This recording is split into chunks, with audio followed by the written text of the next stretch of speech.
ദേശാഭിമാനി മുഖപ്രസംഗം 2025 ഏപ്രിൽ 2. പ്രതീക്ഷയുടെ പ്രകാശം.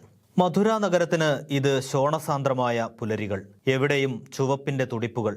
വെള്ളപ്പട്ടാളത്തിനെതിരെ, നാട്ടുമാടമ്പികൾക്കെതിരെ, ജാതി പ്രമാണിമാർക്കെതിരെ, വഞ്ചക ജന്മികൾക്കെതിരെ പോരാട്ടങ്ങളുടെ വീരേതിഹാസങ്ങൾ രചിച്ച മധുര. വർഗസമര ചരിത്രത്തിന്റെ ഹൃദയമിടിപ്പുകളും സവിശേഷമായ പോരാട്ട വീര്യവും ആവേശം പകരുന്ന തമിഴക മണ്ണ്.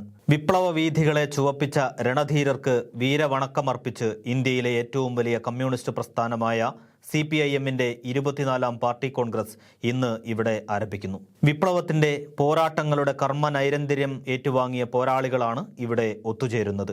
കനൽ പാറുന്ന സമരപാതകളിൽ അവിശ്രമ സഞ്ചാരം നടത്തുന്നവർ. ദേശീയ സ്വാതന്ത്ര്യ സമര പ്രസ്ഥാനത്തിന്റെ സാമ്രാജ്യത്വ വിരുദ്ധ പോരാട്ടങ്ങളുടെ നേരവകാശികൾ. അതെ, ഇന്ത്യയുടെ രാഷ്ട്രീയ ചരിത്രത്തിലെ നിർണായക ഏടുകൾ തന്നെയാണ് CPIM പാർട്ടി കോൺഗ്രസുകൾ.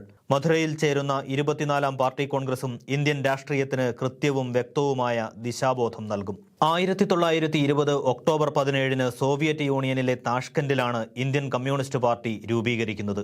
പാർട്ടി രൂപീകരിച്ച് തിരിച്ചുവരുന്ന വഴി സെക്രട്ടറി മുഹമ്മദ് ഷഫീഖ് അടക്കം നേതാക്കൾ അറസ്റ്റിലായി. പിന്നെ ബ്രിട്ടീഷ് സർക്കാരിന്റെ ഗൂഢാലോചന കേസുകൾ, അറസ്റ്റ്, നിരോധനങ്ങൾ ഇവയൊക്കെ നേരിട്ടും ചെറുത്തും മുന്നേറിയ പാർട്ടിയുടെ 1ാം കോൺഗ്രസ് ചേരുന്നത് 1943 ബോംബെയിൽ. മധുരയിൽ ഇത് 3ാം വട്ടമാണ് ചേരുന്നത്. 1964 കൽക്കട്ടയിൽ 7ാം കോൺഗ്രസിലാണ് CPIM രൂപീകരിക്കുന്നത്. കേന്ദ്ര കമ്മിറ്റി അംഗീകരിച്ച് പാർട്ടി കോൺഗ്രസിൽ അവതരിപ്പിക്കുന്ന കരട് രാഷ്ട്രീയ പ്രമേയം 2 മാസം മുന്നേ പ്രസിദ്ധീകരിച്ചിട്ടുണ്ട്. 23ാം പാർട്ടി കോൺഗ്രസിന് ശേഷമുള്ള ലോകത്തെയും ഇന്ത്യയിലെയും രാഷ്ട്രീയ സാഹചര്യങ്ങൾ പ്രമേയം വിലയിരുത്തുന്നുണ്ട്. പാർട്ടിയുടെ എല്ലാ തലങ്ങളിലുമുള്ള ഘടകങ്ങൾ പ്രമേയം ഇതിനകം ചർച്ച ചെയ്തു. പൊതുജനങ്ങൾക്കും പ്രമേയം ലഭ്യമായിരുന്നു. ആർക്കും ഭേദഗതി നിർദ്ദേശിക്കാവുന്ന തരത്തിൽ മഹത്തായ ജനാധിപത്യ മാതൃകയാണ് ഇക്കാര്യത്തിൽ സ്വീകരിച്ചിട്ടുള്ളത്. പ്രമേയം ഇനി പാർട്ടി കോൺഗ്രസിലെ പ്രതിനിധികൾ ചർച്ച ചെയ്ത് അംഗീകരിക്കും. ലോകത്തും ഇന്ത്യയിലും ഭീതിയുടെ കലുഷിതമായ സാഹചര്യങ്ങളാണ്. അകത്തും പുറത്തും ആശങ്കകളും സംഘർഷങ്ങളും ആക്രമണങ്ങളും നിറഞ്ഞ ഒരു കാലത്തിലൂടെയാണ് നമ്മൾ കടന്നുപോകുന്നത്. അമേരിക്കയിൽ ഡൊണാൾഡ് ട്രംപ് അധികാരത്തിൽ വന്നതോടെ ലോക സാഹചര്യങ്ങളാകെ അതിവേഗം മാറിക്കൊണ്ടിരിക്കുന്ന സ്ഥിതിയാണുള്ളത്. ട്രംപിന്റെ നീക്കങ്ങളും നിലപാടുകളും വ്യാപാര കാര്യത്തിലടക്കമുള്ള നയങ്ങളും വലിയ പ്രത്യാഘാതങ്ങൾ ഉണ്ടാക്കുന്നുണ്ട്. പലസ്തീൻ എന്ന കൊച്ചുനാട് ഭയത്താൽ വിറങ്ങലിച്ചു നിൽക്കുന്നതാണ് ലോകത്തെ വേദനിപ്പിക്കുന്ന മറ്റൊരു കാഴ്ച.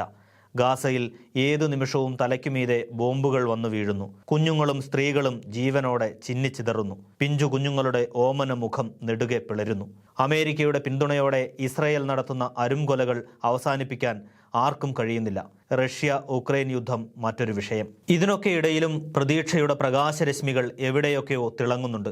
നിലയ്ക്കാത്ത പോരാട്ടങ്ങളുടെ ആരവങ്ങൾ, പരിവർത്തനത്തിന്റെ കേളികൊട്ടുകൾ. എല്ലാ കാലത്തും ഏതിരുട്ടിലും പ്രതീക്ഷയുടെ ചെറുവെളിച്ചമെങ്കിലും പല തരികളായി പരന്ന് പടർന്ന് എത്തുമെന്ന് ആശിക്കാം. ശ്രീലങ്കയും ലാറ്റിൻ അമേരിക്കയും കൊച്ചു കേരളവുമെല്ലാം പടർത്തുന്നത് ആ പ്രകാശമാണ്. മാനവ വിമോചന പ്രത്യയശാസ്ത്രമെന്ന നിലയിൽ കമ്മ്യൂണിസം തന്നെയാണ് ആ പ്രത്യാശ. അതുകൊണ്ട് തന്നെ മധുരയിൽ CPIM പാർട്ടി കോൺഗ്രസിന്റെ ഓരോ പ്രഖ്യാപനത്തിനും രാജ്യമാകെ കാതോർക്കുന്നു. ഇന്ത്യയിൽ കഴിഞ്ഞ ലോക്സഭാ തെരഞ്ഞെടുപ്പിൽ ഹിന്ദുത്വ ശക്തികൾക്കെതിരെ ആവുന്നത്ര ശക്തിയിൽ ജനങ്ങൾ പോരാടി എന്നത് വസ്തുത. അതുകൊണ്ടാണ് BJPക്ക് തിരിച്ചടി കിട്ടിയതും തനിച്ച് ഭൂരിപക്ഷം ലഭിക്കാതിരുന്നതും. എങ്കിലും അവർ തീവ്ര ഹിന്ദുത്വ അജണ്ടകൾ ഓരോന്നായി പുറത്തെടുക്കുകയാണ്. ഇന്ത്യയെ ഹിന്ദുത്വ രാഷ്ട്രമാക്കാനും മനുസ്മൃതിയിലേക്ക് മടക്കിക്കൊണ്ടുപോകാനുമാണ് ശ്രമം.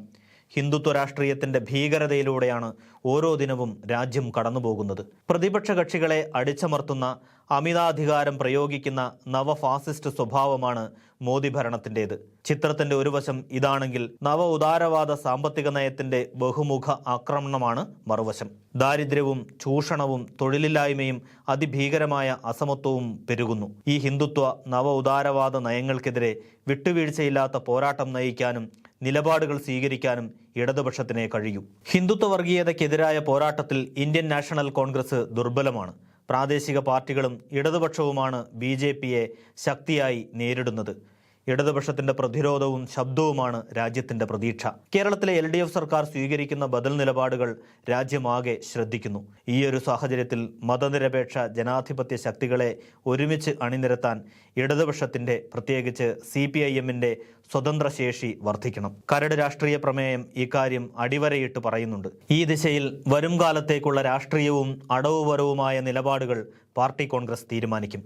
ഇന്ത്യൻ രാഷ്ട്രീയത്തിന് ശരിയായ ദിശാബോധം പകരുന്ന നിലപാടായിരിക്കും അത്.